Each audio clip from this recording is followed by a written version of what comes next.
he definitely needs to work on not letting some people talking some nonsense and trolls online to get under his skin so easily, especially when he proved how strong of a player he is in the Rapid and Blitz World Championships.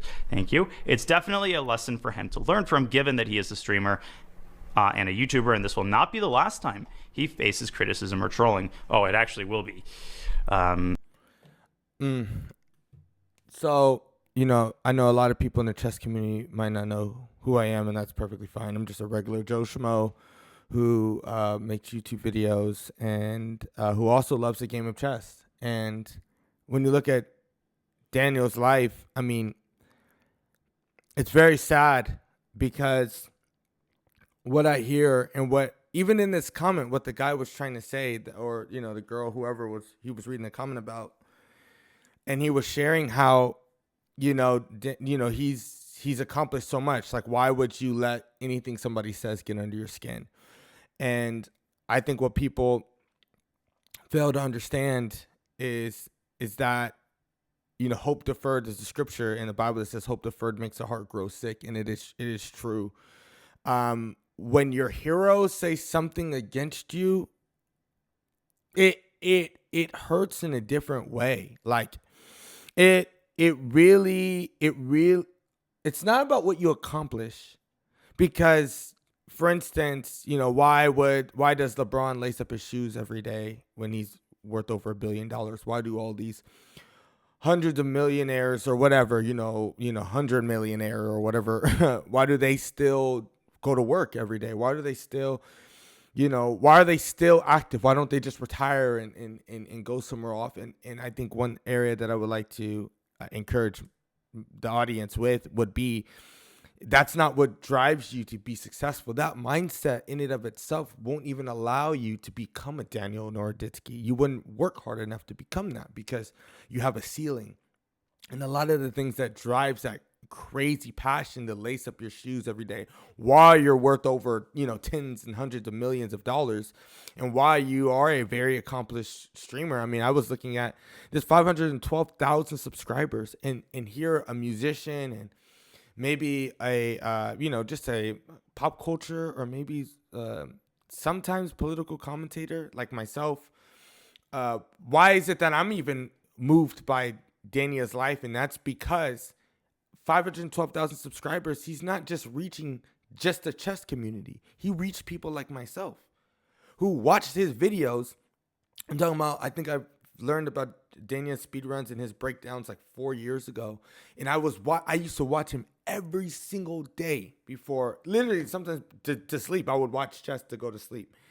And it's, when I saw what happened, the allegations, like, I think I was more moved because it's not even about him anymore. It's the fact that the people that he looked up to, and that sometimes it's that inspiration, people that have inspired you are one of the reasons why you work so hard to be where you are. And when those people say something against you, it hurts in a different way. It reminds me of what happened with Elon Musk when he was crying. I'll just play it. And it's more about when your heroes say something against you, when people that you looked up to say something against you. Developing it, and I wonder what you think of that. I was very sad to see that because those guys are, those guys are heroes of mine, so it's really tough. I wish they would come and visit and see the hardware that we're doing here. And I think that would change their mind. They inspired you to do this, didn't they? Yes. And to see them casting stones in your direction. It's difficult. Did you expect them to cheer you on? So they're hoping they would. The point is that why would a millionaire, a multimillionaire, a billionaire, why would he be moved by Neil Armstrong and all these people? Like, why would he feel negative about them? Or I mean, not, or be invoked to an emotion even after all he's accomplished? Why isn't it just like, I don't care? Why is that not the mindset? And it's simply due to the fact of when you're passionate about something, it moves you to do, it allows you to do incredible feats. Even for me as a musician, when I performed with, I'm trying to bring up the photos. When I performed with Wiz Khalifa, that was me back in 2018 at the Belasco Theater, and I opened up for Wiz Khalifa. I was right before him. So, and I remember like just being like so fired up to perform, and I'm crying backstage because of the passion that I had. And, you know, I've worked my whole life to get to these moments, and now I'm being recognized. And what hurt me the most was when after the show, you know, we're going to get this picture with Wiz to be like, yo, like this kid is like this. I can use it for this. And like Wiz they didn't want to meet with me because they're like, oh, you destroyed the stage. And that was because of this water I had my boys and we were throwing water. We were screaming. We were performing longer than expected, and they didn't like it because they said that we messed up the stage. We ruined the stage. And I'm like, dude, I'm here to I'm doing what I saw everybody else do. I wanted to have fun. But I was very sad to have found out that, you know, I was very sad to find out that they didn't like that. And I thought I was just doing what I saw the people I looked up to do. So when I see Dania, this is coming from a musician. This is coming from not a chess guy. You know, really, I just love the game of chess. I respect the game of chess, and I love and appreciate the sport and all the, you know, athletes or, you know, professional chess players who are in the same view of athletes to me. I respect what they do. And I am really sad to see this because, and we'll see more as the details come out, but I really do see somebody with a broken heart. And hopefully the examples that I shared, you know, there are many people that, you know,